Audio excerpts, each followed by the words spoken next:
Desde o processo de votação nas eleições autárquicas de 11 de outubro passado, o país tem registrado uma onda de manifestações políticas de oposição contestando os resultados eleitorais divulgados e proclamados pelos órgãos competentes. E não só a clarificação de atuação dos tribunais judiciais de distritos enquanto tribunais eleitorais de primeira instância, a sua relação com o Conselho Constitucional tem gerado discussões no seio político e jurídico no julgamento dos contenciosos eleitorais. No contexto, a sociedade civil, partidos políticos e governo mantiveram esta quarta-feira em Maputo um encontro visando identificar as principais lacunas, insuficiências e contradições da legislação eleitoral. E, portanto, não quisemos fazer um encontro muito grande, porque o que se pretende aqui é trazer ideias de forma a produzir-se uma proposta sobre como, portanto, primeiro em relação a lições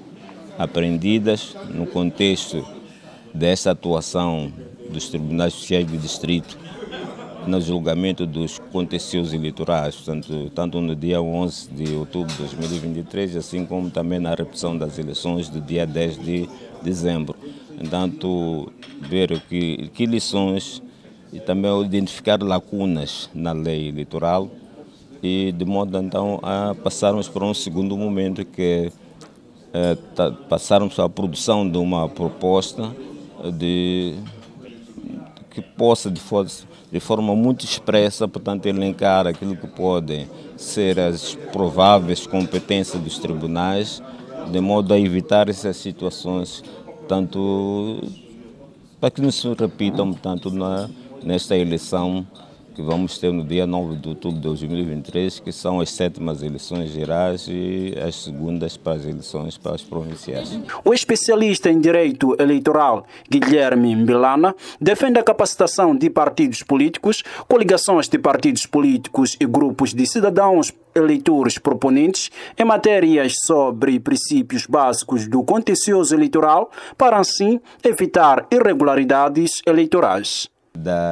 Do desconhecimento em relação a princípios básicos e procedimentos básicos sobre o contencioso eleitoral, como o caso do princípio de impugnação prévia, o princípio da aquisição progressiva dos atos e procedimentos eleitorais, o princípio do controle material, o princípio da adequação e congruência.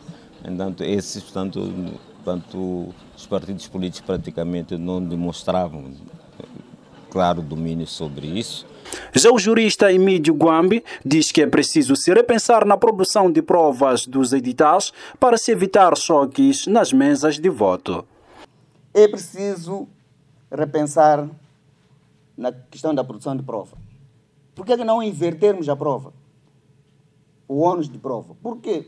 O que sucede, por exemplo, eu estava a ver esta questão do Guru e Maromeu.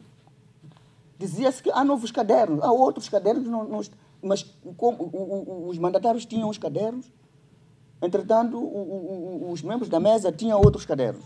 Como é que eu vou ter aquele caderno para ir provar no tribunal que efetivamente aquele caderno, circulou um caderno que não tinha eleitores a mais ou fantasma, seja o que for.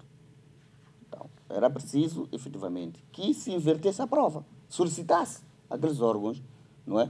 Que apresentasse essa prova. A sociedade civil propõe, numa primeira fase, efetuar uma análise dos fenômenos humanos, sociais ou técnicas para, então, identificar a necessidade social de proceder à revisão da legislação eleitoral no país.